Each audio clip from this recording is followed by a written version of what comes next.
Olá pessoal, bom dia, tudo bem com vocês? Hoje a gente vai falar uma coisa que teve um impacto significativo no Brasil e tem ainda, que é a questão dos mais médicos, o programa de médicos cubanos. É um caso complicado da gente analisar sobre diversos prismas. Primeiro, porque médico não tem uma carreira de Estado, né? A gente vê médico focando principalmente nos grandes centros para construir sua carreira. Dificilmente um médico, por vontade própria ou por um interesse salarial, ele vai para o interior trabalhar. Ele sempre vai buscar os centros que ele está melhor assistido, né? Existem cidades no interior que sequer tem um laboratório de patologia, então o médico fica muito desassistido nessa questão dos apoios, né? O básico do SDT, que são os exames, ele não tem. Então ele não tem como fazer uma evolução clínica razoável, um acompanhamento daquilo. Isso é um pecado que as prefeituras cometem, né? E por mais que você injete dinheiro na atenção primária, você não remunera aquele médico a ponto de ficar atrativo ele trabalhar no interior. Então os médicos eles vão concentrar nos grandes centros, nas cidades acima de 100 mil habitantes, 80, dependendo da estrutura, eles vão focar nesse tipo de atenção. Eles não vão querer trabalhar numa cidadezinha que só tem um posto de saúde, né? A não ser que realmente ele goste muito do que ele faz. E isso acaba gerando dois casos de fracasso que a gente fracassou. O primeiro foi o Médicos Cubanos, né? A gente teve uma série de falhas no processo e isso acarretou um monte de prejuízos para a saúde pública, né? A gente colocou médicos, às vezes, com sem um conhecimento do contexto nacional, por mais que se falou em treinar os médicos. E quando os médicos cubanos saíram, né, foram literalmente expulsos do Brasil, nós não vemos a reposição desses médicos para pelos médicos brasileiros. Esses médicos atuavam em pequenas cidades, grupos de municípios, e eles eram muito bons na atenção primária. Então, assim, por mais que você fale assim, nossa, tinha erro de prescrição, erro de não sei o quê, como é que você acha que um médico vai fazer uma atenção básica sem ter uma rede de suporte por trás dele, né? A primeira questão que tinha que ser respondida antes de trazer os médicos para cá era fazer isso. E as iniciativas posteriores, como mais médicos e todas mais, elas fracassaram enormemente. Por quê? Porque elas não criaram a carreira do médico enquanto uma função de Estado, né?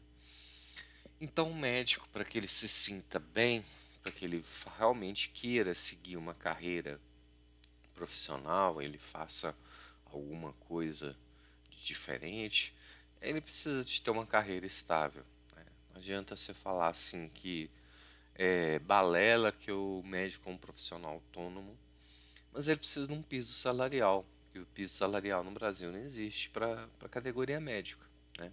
O modelo de remuneração ele ainda é muito baixo. Então as prefeituras, quando elas têm médicos atendendo nas UBS, nos PAs, é uma remuneração baixa, né? Praticamente bancada pela prefeitura. Então esse custo para a prefeitura ela acaba sendo um custo enorme, né? Não só questão de encargos, de folha e tudo mais, porque existe um teto de gastos que as cidades têm que respeitar. E as cidades que ultrapassam 15% é porque elas estão com falhas no processo e elas não conseguem criar carreiras, né, de medicina. Tanto que você vê o número de especialistas em cidades pequenas, em grupos de população de até 100 mil habitantes muito baixo, é muito mal distribuído.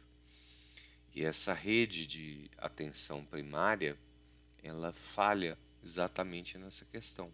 A gente não tem um predisposto para entender que a carreira do médico, ela precisa de ser estimulada para que ele fique no interior. A maioria dos médicos que são do interior, eles não querem voltar para as cidades natais que eles têm, exatamente por causa da questão da infraestrutura, né? A gente não equipa postos de saúde para exames básicos, né? O que é uma pena. Deveria existir uma política de fomento para que pelo menos não tivesse um raio-x completo, né? Um exame laboratorial bem feito, né? Isso na própria UBS e não uma questão de simplesmente você chegar lá e tacar o médico para produzir e não dar subsídios para ele.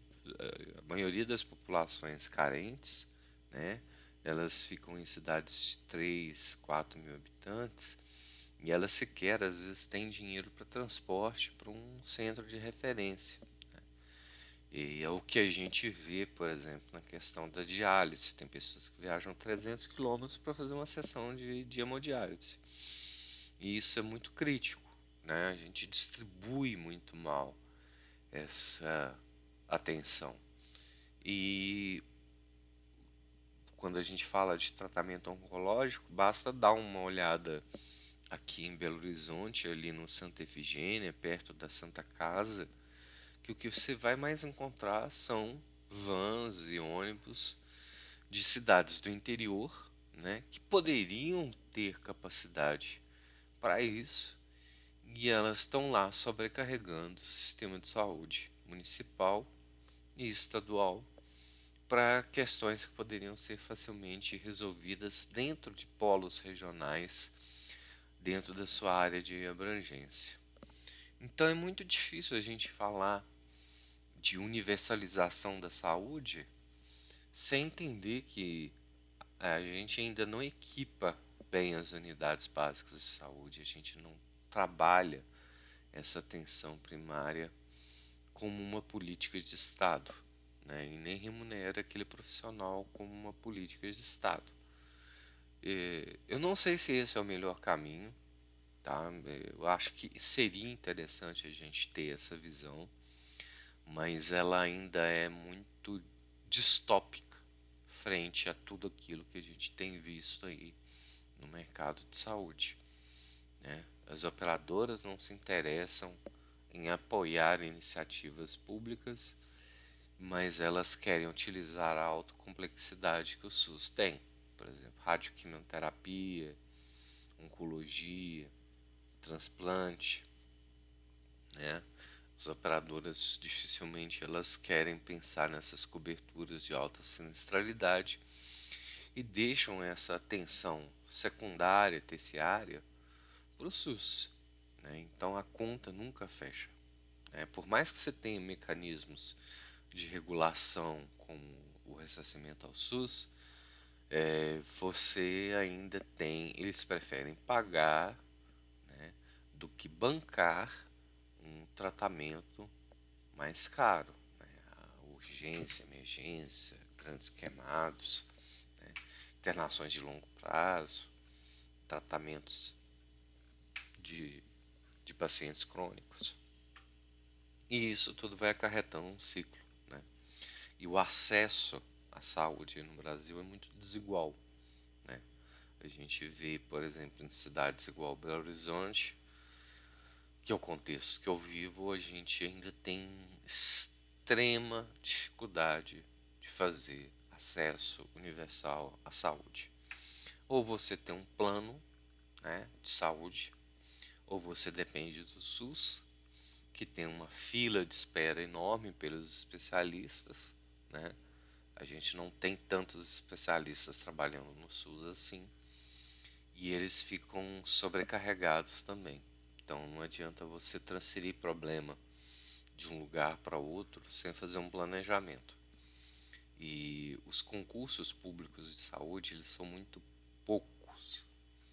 gente tem um número de concursos muito baixo para carreira médica, para carreira odontológica, para carreira fisioterápica, entre as outras especialidades, né? Então a gente acaba tendo um fluxo gigante de consultas para as especialidades, né? De cirurgia geral, a otorrino, de psiquiatra, colpro. A gente vê tempo de espera de 2, 3 anos. E imagina para isso que é um procedimento eletivo, né? Às vezes o agravo da situação da saúde, ela vai ser impactado por essa disponibilidade de médicos. E a gente ainda discute, né, o modelo de atenção do SUS. O modelo de atenção do SUS está muito bem definido, né? A estratégia de saúde da família, os processos que existem, eles estão muito bem definidos. Mas eles têm baixa adesão por parte de profissionais médicos exatamente por causa disso. Você não tem uma carreira de Estado, você não é estimulado a fazer um congresso, né? Por exemplo, os médicos, eles dependem de congressos para atualizar dentro das áreas médicas deles. E você bancar um congresso médico é caro, né?